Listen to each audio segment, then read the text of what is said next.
Hello guys, कैसे हैं आप लोग। आज मैं आपको लक्ष्मी जी की अंगूठी की कहानी सुनाने वाला हूँ। ठीक है।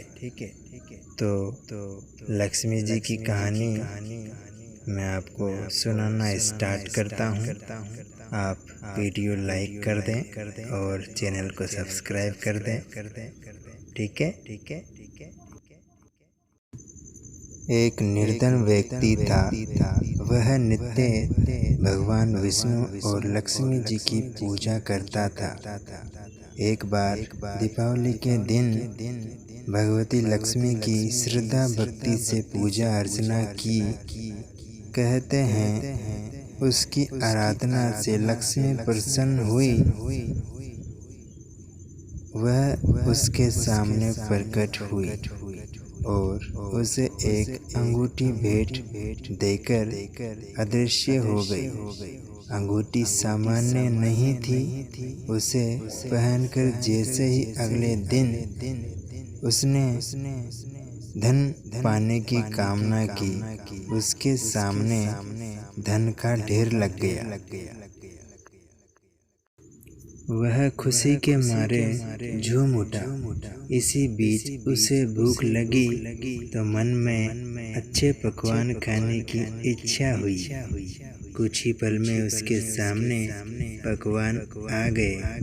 अंगूठी का चमत्कार मालूम पड़ते ही उसने अपने लिए आलीशान बंगला, नौकर चाकर आदि तमाम सुविधाएं प्राप्त कर ली।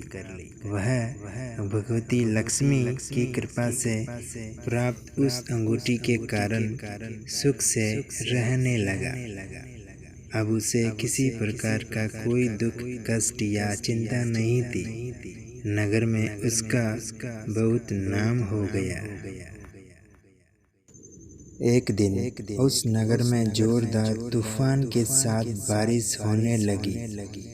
कई निर्धन लोगों के मकानों के छप्पर उड़ गए। लोग इधर उधर भागने लगे। एक बुढ़िया उसके बंगले में आ गई। उसे देख वह व्यक्ति गरजकर बोला, ए बुढ़िया, कहाँ से आ रही है बिना पूछे। बुढ़िया ने कहा, कुछ देर के लिए तुम्हारे यहाँ रहना चाहती हूँ। लेकिन उसने उसे बुरी तरह डांट डपट दिया। उस बुढ़िया ने कहा, मेरा कोई आसरा नहीं है। इतनी तेज बारिश में कहाँ जाऊंगी। थोड़ी देर की बात है।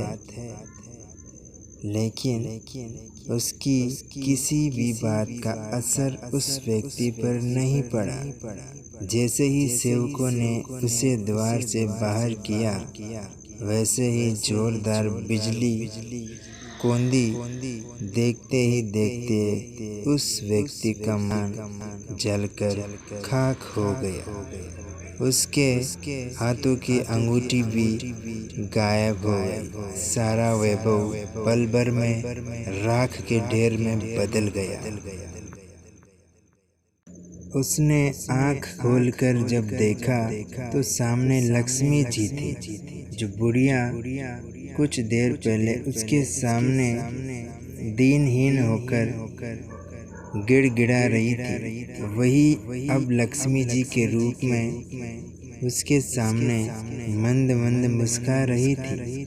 वह समझ गया उसे बुढ़िया को नहीं, साक्षात लक्ष्मी जी को घर से निकाल दिया था। वह भगवती के चरणों में गिर पड़ा। देवी बोली, तुम इस योग्य नहीं हो। यहाँ जहाँ निर्धनों का सम्मान नहीं होता, मैं वहाँ निवास नहीं कर सकती। यह कहकर लक्ष्मी जी उसकी आंखों से ओझल हो गई।